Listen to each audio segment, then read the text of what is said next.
La femme aux deux sourires.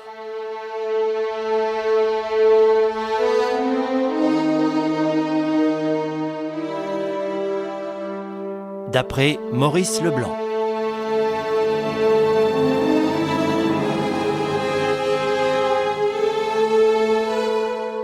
Chapitre 1.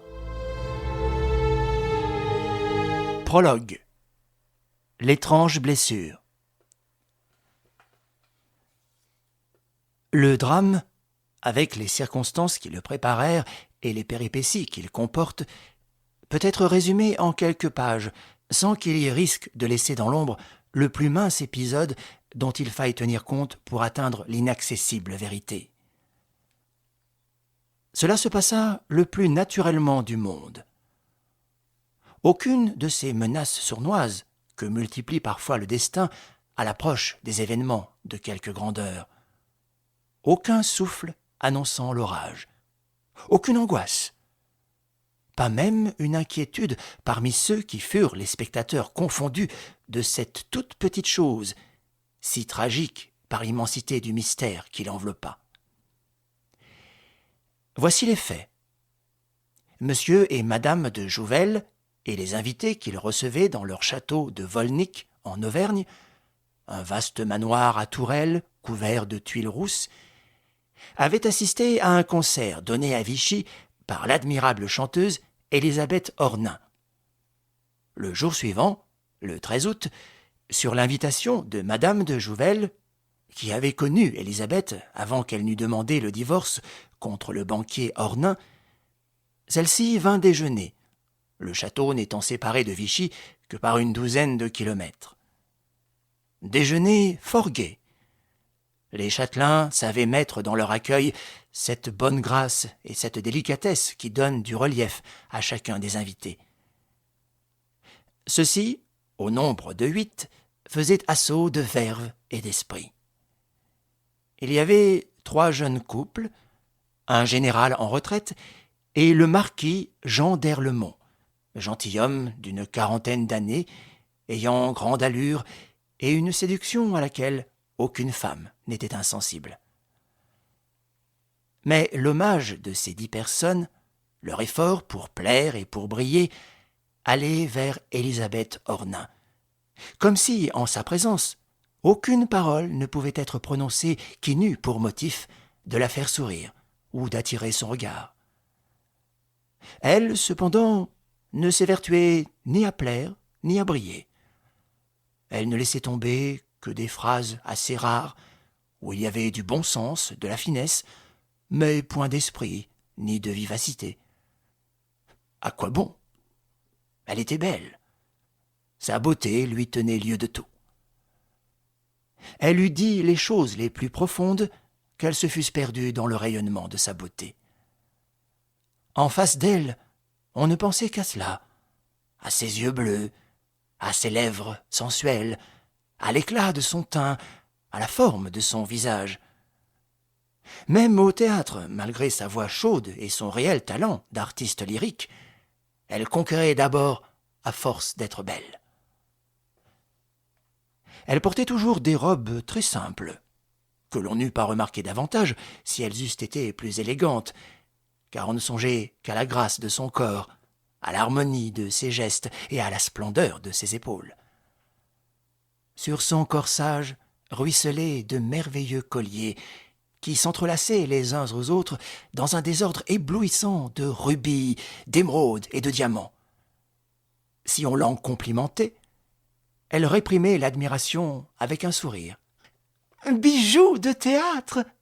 Mais j'avoue qu'ils sont bien imités. »« J'aurais juré, » disait-on. Elle affirmait. « Moi aussi, et tout le monde s'y laisse prendre. » Après le déjeuner, le marquis d'Erlemont manœuvra de telle sorte qu'il réussit à la tenir à l'écart et à lui parler en tête-à-tête. Elle écoutait avec intérêt et un certain air de rêverie.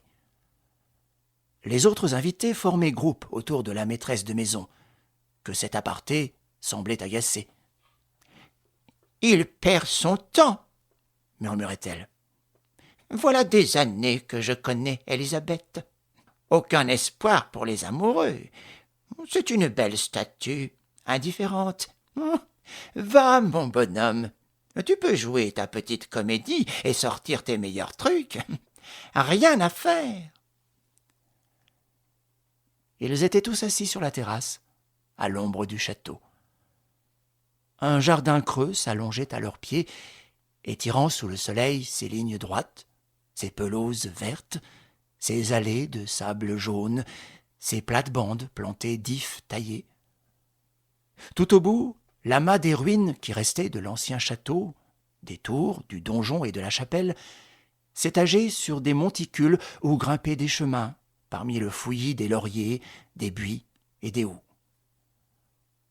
L'endroit était majestueux et puissant, et le spectacle prenait d'autant plus de caractère que l'on savait qu'au-delà de cet entassement prodigieux, c'était le vide d'un précipice. L'envers de ce que l'on voyait tombait à pic sur un ravin qui encerclait le domaine, et au creux duquel mugissait, à une profondeur de 50 mètres, l'eau tumultueuse d'un torrent. « Quel cadre ! Quand on pense au carton peint de nos décors, à la toile des murs qui tremble et à la tapisserie des arbres découpés, oh, ce serait bon de jouer ici. »« Qui vous empêche d'y chanter, tout au moins, Élisabeth ?» dit madame de Jouvel. « La voix se perd dans cette immensité. »« Pas la vôtre, » protesta Jean d'Erlemont. « Et ce serait si beau. Offrez-nous cette vision. » Elle riait. Elle cherchait des excuses et se débattait au milieu de tous ces gens qui insistaient auprès d'elle et la suppliaient. « Non, non, non, j'ai eu tort de parler ainsi. Je serais ridicule. Je paraîtrais si frêle. »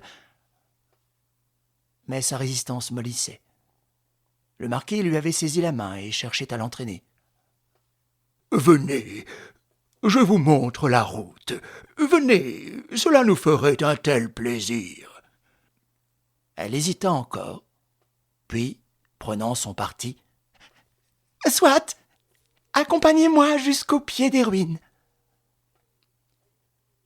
Soudain résolue, elle s'en alla par le jardin, lentement, de cette allure aisée et bien rythmée qui était la sienne au théâtre. Au-delà des pelouses, elle monta 5 marches de pierre qui la conduisirent à la terrasse opposée à celle du château. D'autres marches s'offraient, plus étroites, avec une rampe où alternaient des pots de géranium et des vases de pierres anciens. Une avenue d'Aucuba s'amorçait sur la gauche. Elle tourna, suivie du marquis, et disparut derrière le rideau des arbustes. Au bout d'un moment, on la vit, seule cette fois, qui gravissait d'autres marches escarpées, tandis que Jean d'Erlemont repassait par le jardin creux. Enfin, elle reparut, plus haut encore, sur un terre-plein où il y avait les 3 arches gothiques d'une chapelle démolie, et au fond, une muraille de lierre qui barrait l'espace. Elle s'arrêta. Debout sur un tertre qui lui faisait comme un piédestal, elle semblait très grande, de proportions surhumaines, et lorsqu'elle étendit ses bras et qu'elle se mit à chanter, elle emplit de son geste et de sa voix le vaste cirque de feuillage et de granit que recouvrait le ciel bleu. Monsieur et madame de Jouvel et leurs invités écoutaient et regardaient avec des visages contractés. Et cette impression que l'on éprouve lorsque forment, au fond de nous, des souvenirs que l'on sait inoubliables. Le personnel du château, le personnel de la ferme qui touchait d'un côté au mur du domaine, et une dizaine de paysans du village voisin s'étaient groupés à toutes les portes et à tous les coins des massifs, et chacun sentait toute la qualité de la minute présente. Ce qu'Élisabeth Ornain chantait, on ne le savait pas trop. Cela s'élevait et se répandait en notes graves, amples, tragiques parfois, mais palpitantes d'espoir et de vie. Et soudain, mais il faut bien se rappeler que la scène se passait dans une sécurité absolue et qu'il n'y avait aucune raison humainement possible, pour qu'elle ne se continuât pas et ne s'achevât point dans cette même sécurité absolue. Ce qui se produisit fut brusque, immédiat. S'il y eut des différences de sensations parmi les spectateurs, il n'y en eut pas dans la certitude qu'ils eurent tous, et dont ils témoignèrent, que le fait éclata comme une bombe que l'on n'eût ni devinée ni prévue. La même expression se représenta dans les dépositions. Oui, soudain il y eut la catastrophe. La voix magique s'interrompit, net. La statue vivante qui chantait là-bas, dans l'espace clos, vacilla sur son piédestal de ruines et d'un coup s'écroula, sans un cri, sans un geste de peur, sans un mouvement de défense ou de détresse. On eut tout de suite, de façon irrévocable, la conviction qu'il n'y avait ni lutte ni agonie, et que l'on n'arriverait pas auprès d'une femme qui mourait, mais auprès d'une femme que la mort avait frappée dès la première seconde. De fait, quand on parvint à l'esplanade supérieure, Élisabeth Ornain gisait, inerte, livide. Congestion, crise cardiaque? Non. Du sang coulait abondamment sur le haut de son épaule nue et sur sa gorge. On le vit aussitôt, ce sang rouge qui s'épanchait, et l'on constata en même temps cette chose incompréhensible que quelqu'un formula en un cri de stupeur. « Les colliers ont disparu !» Il serait fastidieux de rappeler les détails d'une enquête pour laquelle, à l'époque, tout le monde se passionna. Enquête inutile, d'ailleurs, et rapidement terminée. Les magistrats et les policiers qui la conduisirent se heurtèrent dès le début à une porte close, contre laquelle tous leurs efforts furent vains. Tous, ils eurent l'impression profonde qu'il n'y avait rien à faire. Un crime, un vol. Voilà tout. Car le crime était indiscutable. On ne retrouva certes ni armes, ni projectiles, ni assassin. Mais quant à nier le crime, personne n'y songea.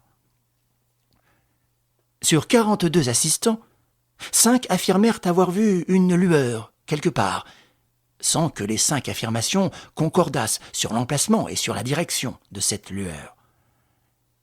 Les 37 autres n'avaient rien vu.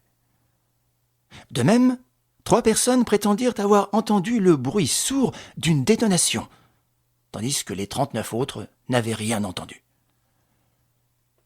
En tout cas, le fait même du crime demeurait en dehors de toute discussion, puisqu'il y avait eu blessure. Et blessure terrible, effroyable. La blessure qu'eût provoquée au sommet de l'épaule gauche, juste au bas du cou, une balle monstrueuse. Une balle. Mais il eût fallu que le meurtrier fût perché dans les ruines, à un endroit plus élevé que la chanteuse, et que cette balle eût pénétré profondément dans la chair et eût causé des ravages internes. Ce qui n'était point. On eût dit plutôt que la plaie, d'où le sang s'était épanché, avait été creusée par un instrument contondant, marteau ou casse-tête. Mais qui avait manié ce marteau ou ce casse-tête? Et comment un tel geste avait-il pu rester invisible? Et d'autre part, qu'étaient devenus les colliers? S'il y avait eu crime, et s'il y avait eu vol, qui avait commis l'un et l'autre?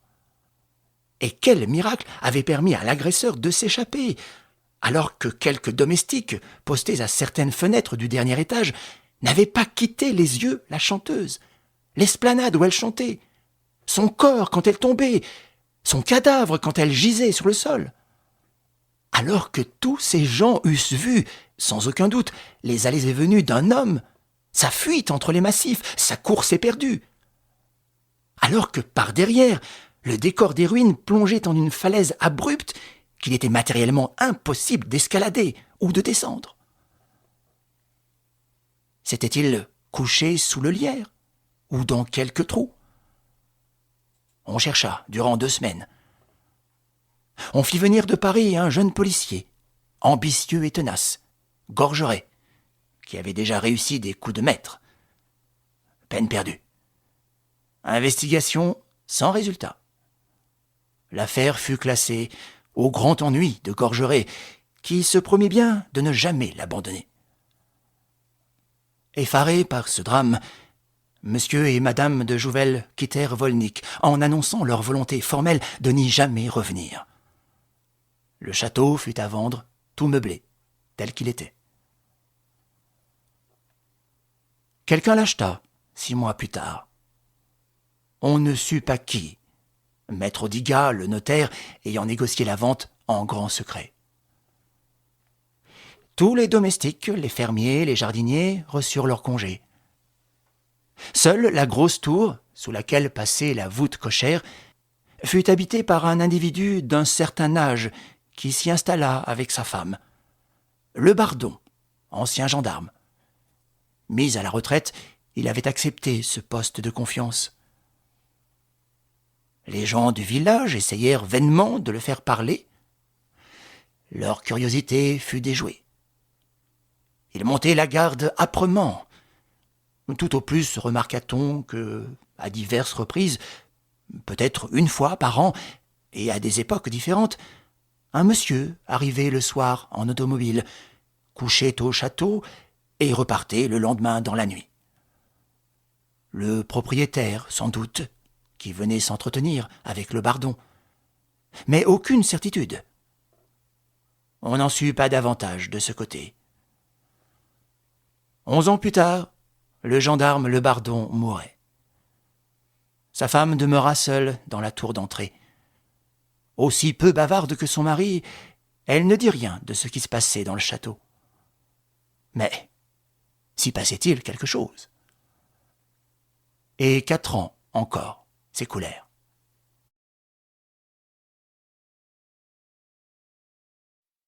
Chapitre 2. Clara la blonde. Gare Saint-Lazare. Entre les grilles qui défendent l'accès des quais et les issues qui conduisent au grand hall des pas perdus, le flot des voyageurs allait et venait, se divisait en courants de départs et d'arrivées, tourbillonnait en remous éperdus, s'écoulait précipitamment vers les portes et vers les passages. Des disques, munis d'aiguilles immobiles, indiquaient des points de destination. Des employés vérifiaient et poinçonnaient les tickets. 2 hommes, qui ne semblaient pas participer à cette hâte fiévreuse, déambulaient entre les groupes. De l'air distrait de 2 promeneurs dont les préoccupations étaient absolument étrangères aux bousculades de la foule. L'un, gros et puissant, de visage peu sympathique, d'expression dure, l'autre frêle, étriqué. Tous deux coiffés de chapeaux melons, la figure barrée de moustaches. Ils s'arrêtèrent auprès d'une issue où le disque ne signalait rien et où 4 employés attendaient. Le plus maigre des 2 hommes s'approcha et demanda poliment « À quelle heure arrive le train de 15h47 » L'employé répondit d'un ton narquois « À 15h47 »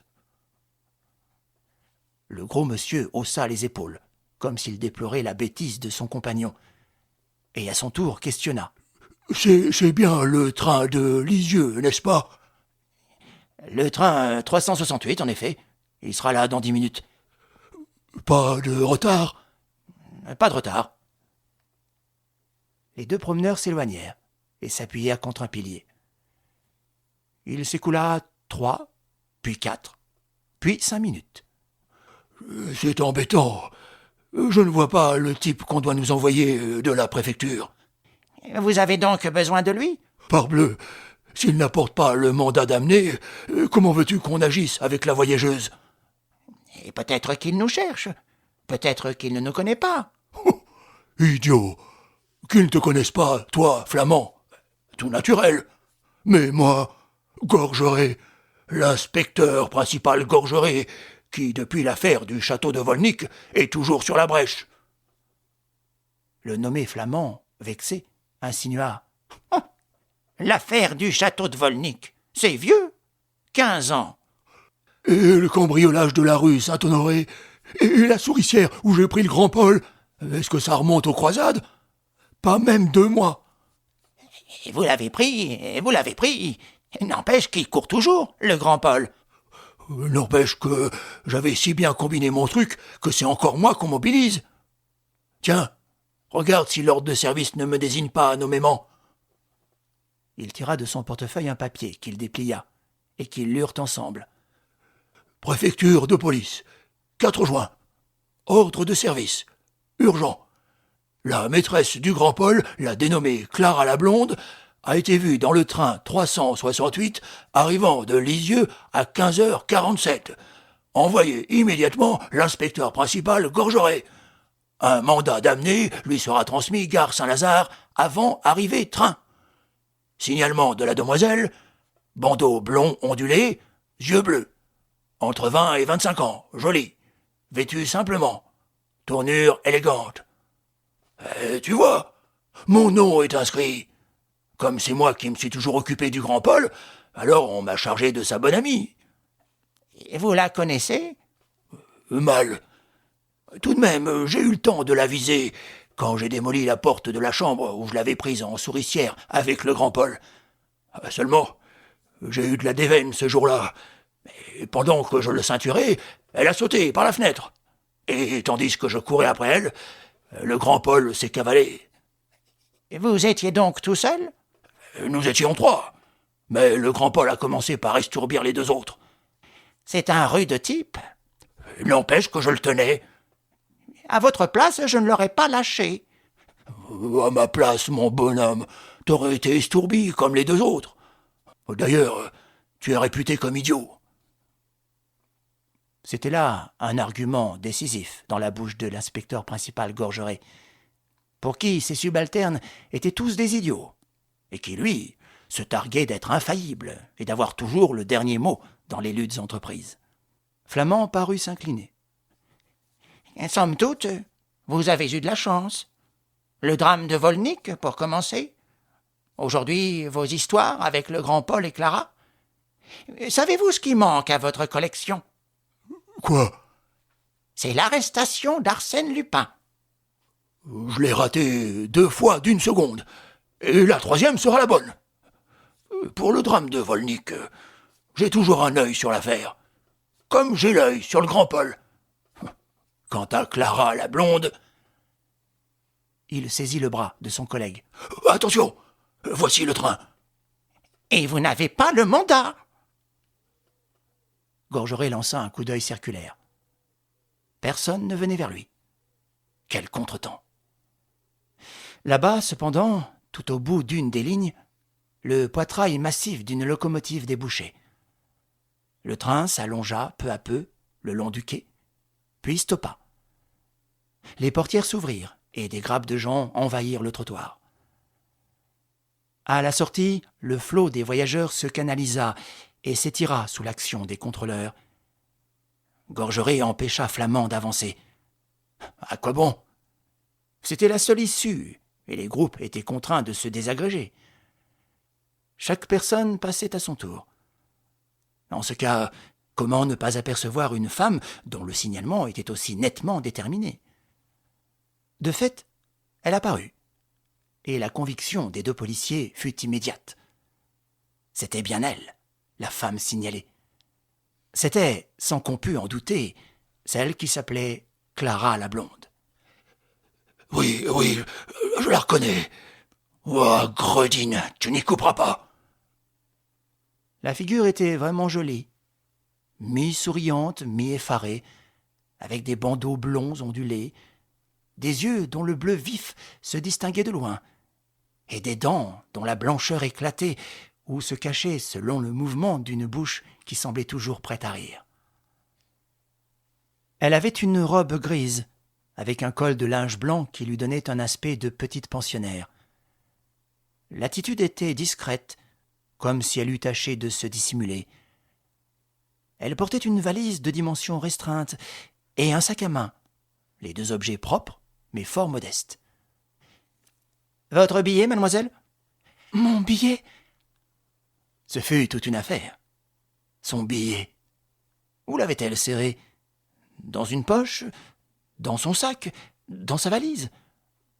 Intimidée, gênée par les gens qu'elle faisait attendre et qui s'amusaient de son embarras, elle déposa sa valise, ouvrit son sac et finalement retrouva son billet épinglé sous le parement d'une de ses manches. Alors, se frayant un passage entre la double haie qui s'était formée, elle passa.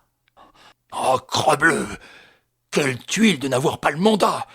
Ah, ce qu'on la pigerait! » « Et pigez-la tout de même !»« T'es bête! On va la suivre. Et pas de fausse manœuvre, hein? On lui colle au talon. » Gorgeret était trop avisé pour coller au talon d'une jeune personne qui lui avait déjà filé entre les doigts avec tant de malice et dont il ne fallait pas éveiller la méfiance. Il se tint à distance, constata l'hésitation, feinte ou naturelle, de Clara la blonde qui cherchait à se diriger comme quelqu'un qui pénètre pour la première fois dans la salle des pas perdus. Elle n'osait pas se renseigner et s'en allait à la dérive vers un but ignoré. « Rudement forte. »« En quoi ?»« Elle me fera pas croire qu'elle sait pas comment on sort de la gare. Donc, si elle hésite, c'est qu'elle pense qu'on peut la suivre et qu'il faut prendre des précautions. » Et de fait, elle a l'air comme si elle était traquée. Gentille, d'ailleurs. Est-ce qu'elle est gracieuse ? T'emballe pas, Flamand. C'est une fille très courue. Le grand Paul en est fou. Tiens, voilà qu'elle a trouvé l'escalier. Et pressons !» Elle descendit et arriva dehors, devant la cour de Rome. Elle appela un taxi. Gorgeret se hâta. Il la vit qui tirait de son sac une enveloppe dont elle lut l'adresse au chauffeur. Bien qu'elle parlât bas, il entendit « Conduisez-moi au 63 du quai Voltaire. » Et elle monta. À son tour, Gorgeret héla une voiture. Mais au même moment, l'émissaire de la préfecture, qui l'attendait si impatiemment, l'accosta. « Ah, c'est vous, Renaud. Vous avez le mandat ?»« Voici, » fit l'agent. Et il donna quelques explications supplémentaires dont on l'avait chargé pour Gorgeret. Quand celui-ci fut libre, il s'avisa que le taxi qu'il avait appelé s'était éloigné et que le taxi de Clara avait tourné au coin de la place. Il perdit encore 3 ou 4 minutes. Mais que lui importait ? Il connaissait l'adresse. Un taxi se présenta. « Chauffeur, conduisez-nous quai Voltaire, au numéro 63. » Quelqu'un avait rôdé autour des deux inspecteurs. Depuis l'instant même où, posté contre le pilier, il surveillait l'arrivée du train 368. Un homme assez âgé, au visage maigre et poilu, au teint basané, vêtu d'un pardessus olivâtre trop long et rapiécé. Cet homme réussit, sans être remarqué des inspecteurs, à se faufiler près de la voiture au moment où Gorgeret énonçait l'adresse. À son tour, il sauta dans un taxi et ordonna « Chauffeur, au numéro 63 du quai Voltaire. »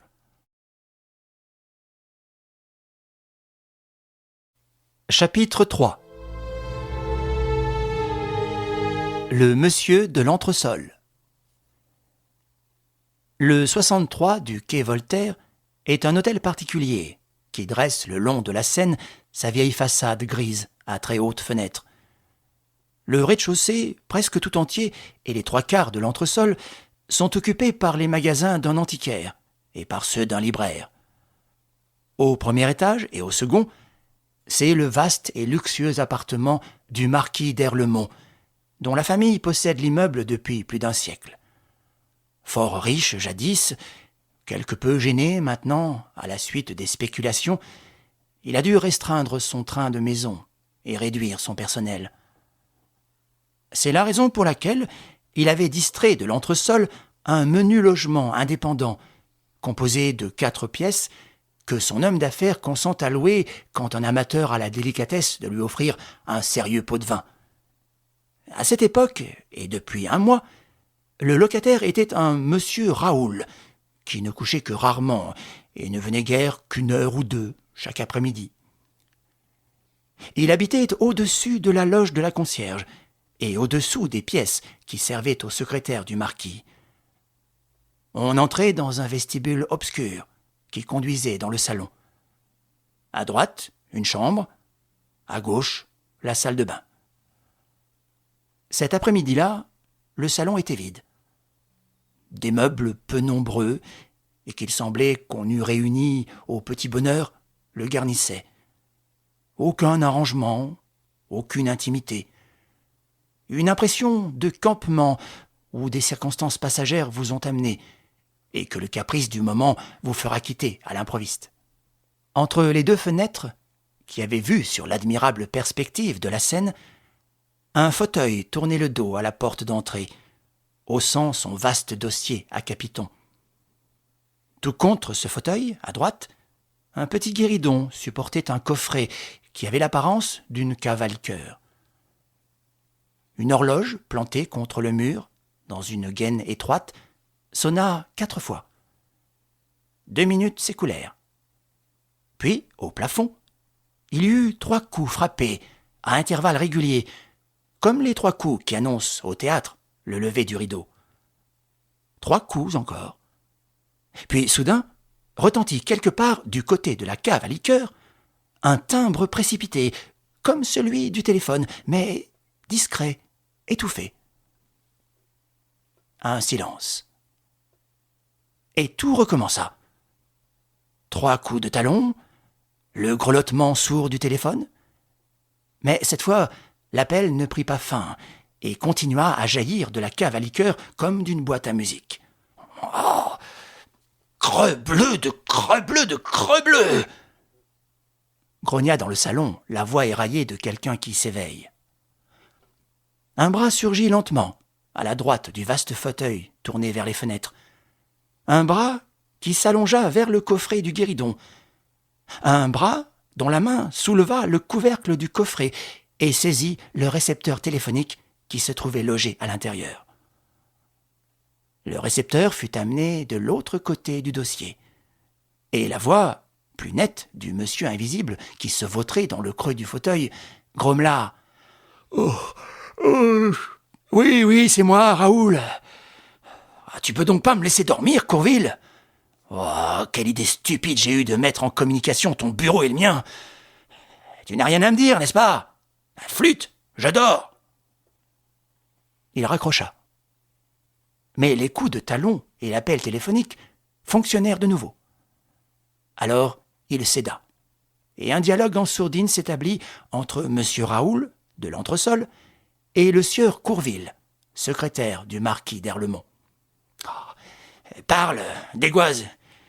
Le marquis est chez lui ?»« Oui, et le sieur Valtex vient de le quitter. »« Valtex, aujourd'hui encore.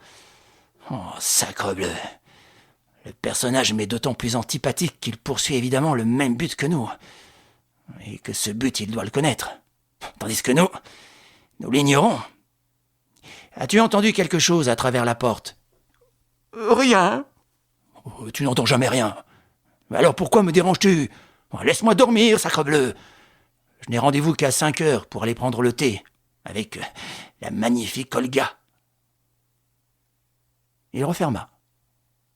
Mais la communication avait dû le réveiller tout à fait, car il alluma une cigarette, sans néanmoins quitter le creux de son fauteuil. Des ronds de fumée bleue montaient au-dessus du dossier. L'horloge marquait 4h10.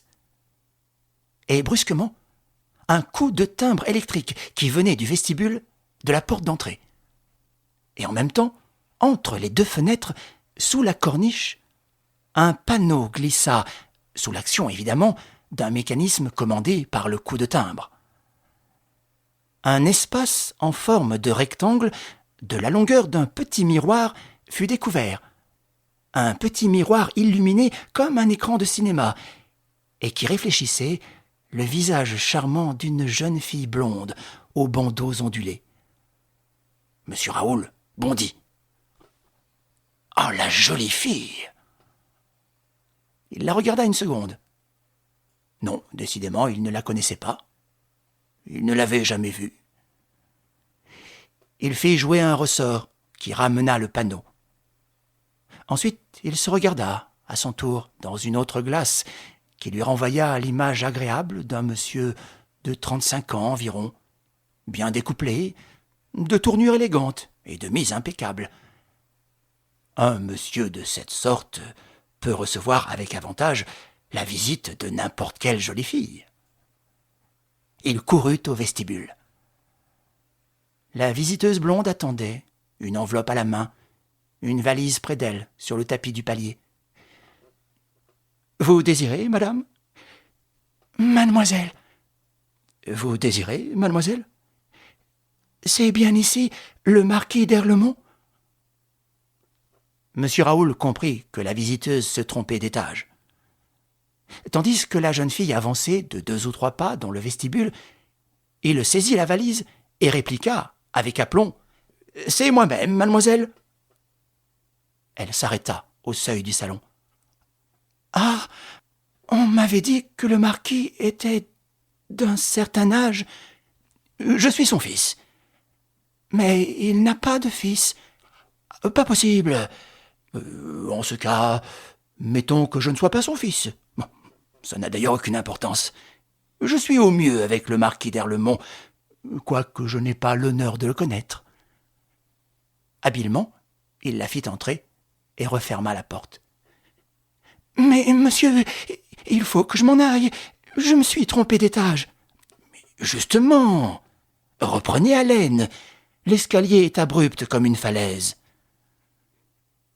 Il avait un air si allègre et des manières si dégagées qu'elle ne put s'empêcher de sourire, tout en essayant de sortir du salon. Mais à ce moment, le même coup de timbre retentit sur le palier, et de nouveau l'écran lumineux apparut entre les 2 fenêtres, offrant un visage maussade, barré d'une grosse moustache. Il éteignit l'écran. « Zut, la police! Qu'est-ce qu'il vient faire ici, celui-là » La jeune fille s'inquiétait, confondue par l'apparition de cette tête. « Je vous en prie, monsieur, laissez-moi partir. »« Mais c'est l'inspecteur principal Gorgeret. Un vilain coco, une rosse, dont la bobine ne m'est pas inconnue. Il ne faut pas qu'il vous voie, et il ne vous verra pas. »« Il m'est tout à fait indifférent qu'il me voie, monsieur. Je désire m'en aller. »« À aucun prix, mademoiselle.